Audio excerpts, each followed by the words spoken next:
Hello and welcome, ladies and gentlemen, to Jito's Growth Summit here in Bangalore. We are in day one now, and our post-lunch session is just about to begin, and it's going to be an absolutely breathtaking performance because we have with us Guru Gaur Gopal Das. And I must tell you this, that he's a phenomenon worldwide. People love him, not only for the inspiration that it brings in, but also the way he connects all of that to spirituality and how he inspires people to live a meaningful life. So firstly, I want to welcome you, sir. Thank you very much. Tell me, first up, you're here at a Jain International Trade Organizations convention. What's your feeling like at the moment? I think I feel great. I was born a Jain as well, so it's wonderful to come back with all my brothers and sisters, Jain brothers and sisters, and offer some service to them. You know, I'm sure that everybody is out there looking forward to your session, and you're going to be addressing for about 2 hours. But I'm not sure whether I can squeeze in this little question about the way you laugh, about the way you make people laugh. Laughter is such an important element of your speech. True. Tell us why. True. I think I always say that life has got so many issues and problems already. And if we are just going to be bogged down by the issues and problems of life, there's no question to leading a happier life which is full of energy and gusto. Which is why I feel there is a great need to laugh our problems out as well. I always believed that when you're speaking the truth is like a surgery, but humor acts like an anesthesia, you know.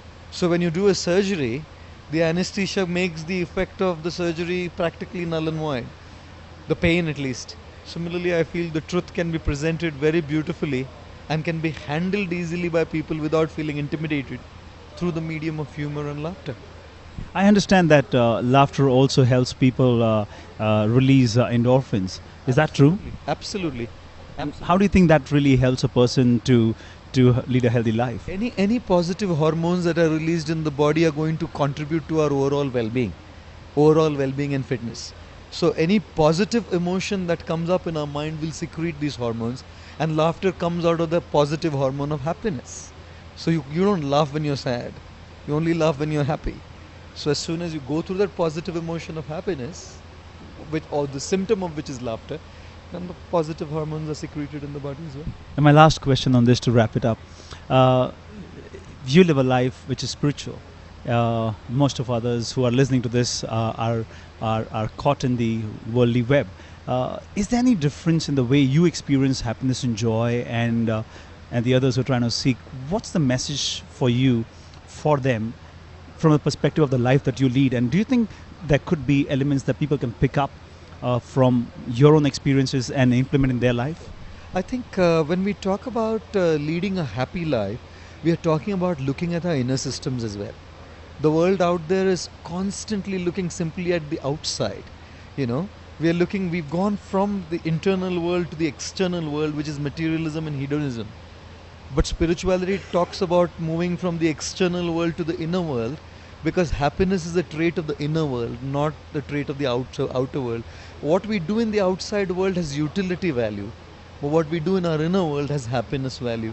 So we shouldn't mistake what has utility value and ascribe that happiness value. And I don't think we should lead a life of extremism in the name of attending to our inner world and our spiritual happiness. We shouldn't neglect the outside world, and in the name of running after the outside world, we shouldn't neglect the inner world. So my message is, we need to find a balance, and the element that people need to practice in their life is prioritize, even if it means 10 minutes every day, some spiritual practice. In the world outside, it's mindfulness today. It's a mindfulness movement all over the world to be mindful of what they're doing. So whatever their spiritual practices, I think they need to prioritize, even if it's short, because that's where the true fulfillment and contentment lies, in the inner world.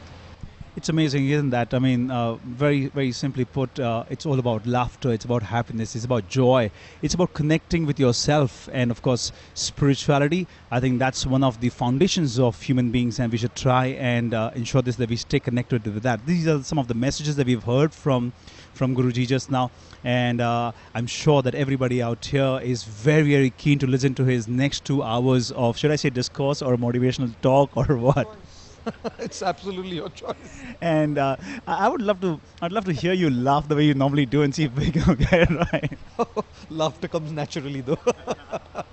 And doesn't he have a great laughter? Well, ladies and gentlemen, this is it. This is Rahul Kapoor's JN signing off at the moment, and we're going to come back with more. Thank you very much for watching us.